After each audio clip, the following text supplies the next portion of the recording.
একটি ভগ্নাংশের লব 10% বৃদ্ধি, লবকে 10% বৃদ্ধি ও হরকে 6% হ্রাস করলে ভগ্নাংশটি 25/47 এ পরিণত হয়।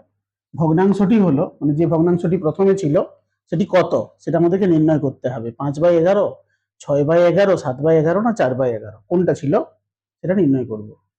হ্যাঁ, আমি মনে করে নিচ্ছি যে ভগ্নাংশটির লব হচ্ছে এক্স আর হর হচ্ছে ওয়াই, তার মানে ভগ্নাংশটা কত হচ্ছে x/y। এই ভগ্নাংশটাকে আমি পরিবর্তিত করব কিভাবে, না লবটাকে 10% বাড়াবো আর হরটাকে কমাবো 6%। 10% বাড়ানো মানে কি, তখন কত হয়ে যাবে 110x/100 হয়ে যাবে এক্সটা।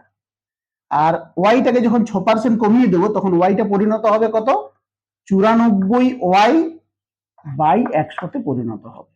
100 কেটে যাচ্ছে, ভগ্নাংশটা তখন আমাদের হয়ে যাবে 110x/94y। এটা আমাদের হয়ে যাবে ভগ্নাংশ। আমাদের হিসাব অনুযায়ী ভগ্নাংশটা এইটা হবে, কিন্তু ওরা বলে দিয়েছে ভগ্নাংশ এইটা হবে। তাহলে নিশ্চয়ই আমাদের 110x/94y এইটা সমান হয়ে যাচ্ছে 25/47।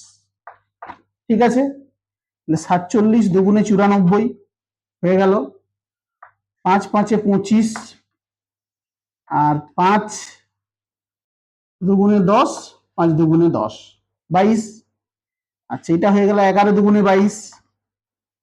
তাহলে আমরা যেটা পেলাম সেটা হচ্ছে x/y সমান, এইদিকে উপরে আছে 5, এদিকের উপরে 11 আছে, এটা ডান দিকে চলে গেলে হয়ে যাবে 11। x/y এর মান হয়ে গেল 5/11, তার মানে আমাদের ভগ্নাংশটা ছিল 5/11। আমাদের সঠিক উত্তর হয়ে যাবে অপশন এ।